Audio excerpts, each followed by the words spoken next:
I am Nikarasu with the Paparazzu, and after 15 long years, our angels have returned! Our angels, Panty and Stocking, with a second season that was well worth the wait. Now for those of you who don't know what Panty and Stocking is a comedy/action anime about two sisters who are fallen angels, Panty and Stocking, going around fighting ghosts so they can collect coins and make their way back to heaven. Panty is the older of the two sisters. She can turn any pair of panties into a gun that only works on ghosts and demons.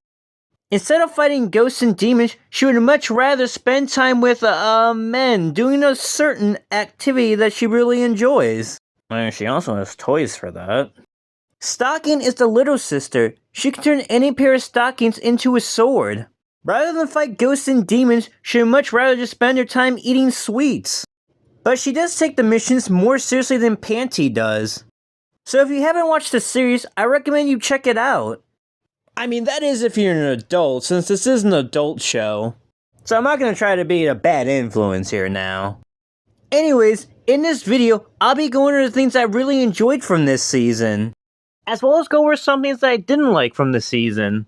Now, I'm not really going to go into a deep dive, because I don't think really something like Panty and Stocking is really a type of show that I need to do that for. So this video isn't going to be too long. First is what really happened with Stocking at the end of Season 1. Instead of Stocking being a demon, she was being controlled this whole time, being brainwashed into thinking she was a demon. And I gotta tell you, I could not have been more relieved. Because that whole thing of Stocking being a demon made no damn sense. So I'm glad that they actually changed that. While mind controlling itself may be a cliche, it's at least better than what we actually thought. I'll take it any day.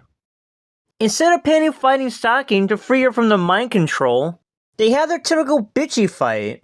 They're butting heads with each other, and honestly, this is in character for both Panty and Stocking. They're even quick to put an end to their arguing and act like nothing happened. The second thing is Scanny and Knee-Socks joining Panty and Stocking. Like Panty and Stocking, Scanny and Knee-Socks need to find a way back to hell. And in order for them to do that, Scanny and Knee-Socks need to take out ghosts so that they can collect hell coins. They even end up living in the same church as Panty, Stocking, and Garterbelt. Now they hadn't gotten past their issues, so rather than work together, they compete against each other to hunt down ghosts and collect their separate coins. But they do end up having their moments where they do work together. The third thing was their parody episode of Yu-Gi-Oh! Soon as I heard and saw the Blue Eyes White Uncle card, I immediately knew what they were referencing. As someone who enjoys and plays Yu-Gi-Oh!, this really made me laugh. This episode really got me with the Uncle Knight of Poop card. Impossible! Soldier, do your thing! Bleed!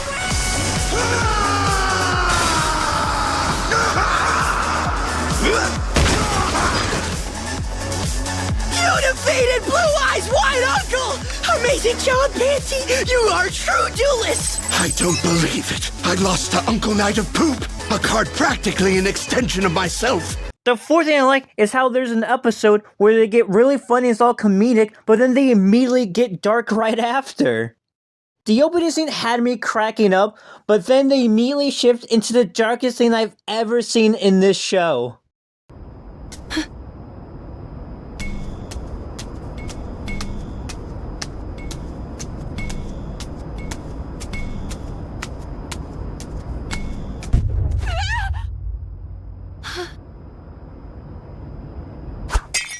Fucking blonde bitch! Settle down.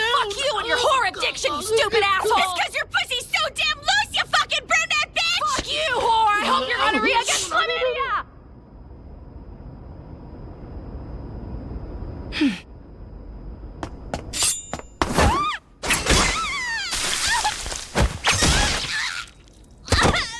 Somebody help me, it hurts!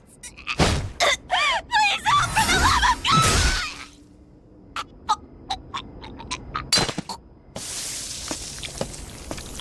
The fifth thing I liked were the new characters, the Polly brothers, the cousins of Panty and Stocking, and we're going to replace them in our debut episode. With the help of the Demon Sisters, Panty and Stocking are able to defeat them and take that position as Earth's angels.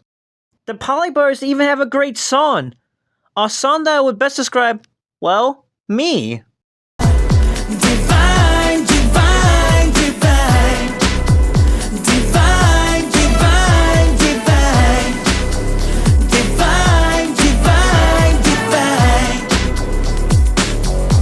The sixth thing that I like is Panty's fuck song, which many fans would say is the best moment in the entire series of Panty and Stocking. As far as the comedic part of the show, this was honestly by far my favorite of the jokes. Another thing I like about this is that even in the Japanese version, the song itself is in English. The seventh thing that I like is that we got to learn some stuff about Garter Belt. Not only did we learn that in the past, Garter Belt made dolls, including Stocking's doll, but that he himself also had a daughter. I think my own little girl might like something like Hona Kaneko too. The eighth thing that I like is the character growth we see in this season. First is Stocking, who reveals that she hates that Panty's always getting all the attention and she hates all her shenanigans.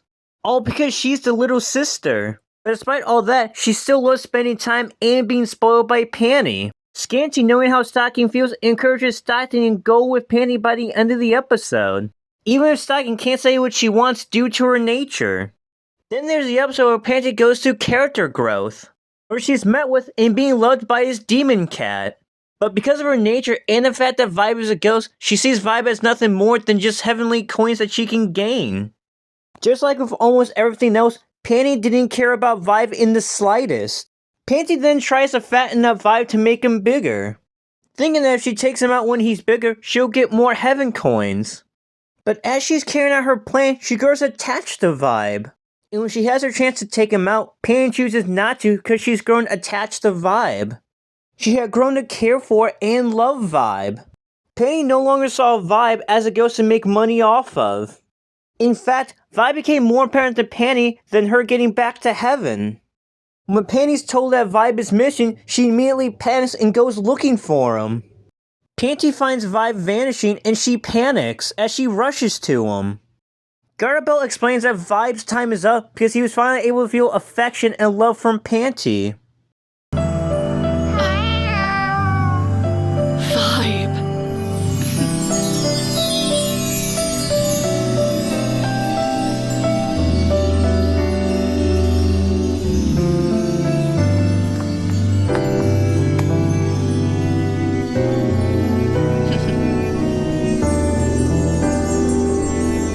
The next character that had character growth was Nisocks.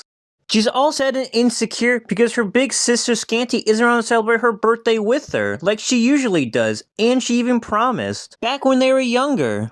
She doesn't know what to or how to celebrate her birthday without Scanty. So Panty offers to help Nisocks get past her insecurity and celebrate her birthday with her instead. Panty even suggests that they go to a party and dance. Panty takes care of Nisocks' makeup, dress, and even dances with her.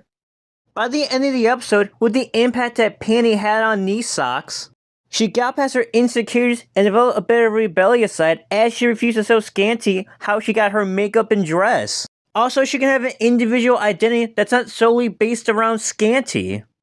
By the end of this season, the Angels and Demons get past their common enemy alliance and start to become not only friends, but also part of a family, as they generally do care for each other. I would say that the character growth that we see in this season is by far my favorite thing about Season 2 of Panty and Stocking.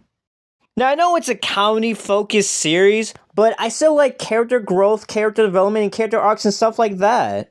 But I don't think that's not inherently needed in a show like this. It's still great to have. Now I want to go over some of the issues I had with Season 2.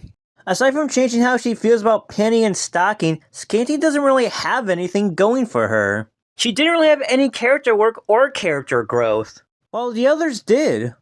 Something that's pretty common that fans have been talking about is the dubbing of Panty and Stocking. About how bad the new voice actresses for Panty and Stocking sound. I don't think they sound the best either. Panty's voice eventually grew on me, but Stocking's voice, As of right now, I would say that there are two things that I want to see happen in Season 3. The first is a whole episode where the animation and art style looks like this. It looks really good. I would love to see an episode using this art style and animation. The other thing that I want to see happen in the first episode of Season 3 is that these kids and Stocking having garter shop is nothing more than just Brief's dream. Brief wakes up and is confused because he thought it was all real. Now, while him and Panty did get dragged down to hell together, before that, Panty had rejected him. And I also think that's what they should do because, one, I can see this being a funny joke. And also because Panty and Brief shouldn't be together. Panty treats Brief like shit.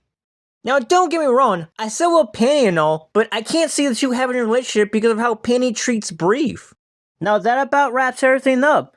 Let me know your guys' thoughts down below in the comments. If you enjoyed this video, give it a like. If you're new to my channel, feel free to check out my other videos, shorts, posts, and subscribe if you haven't already.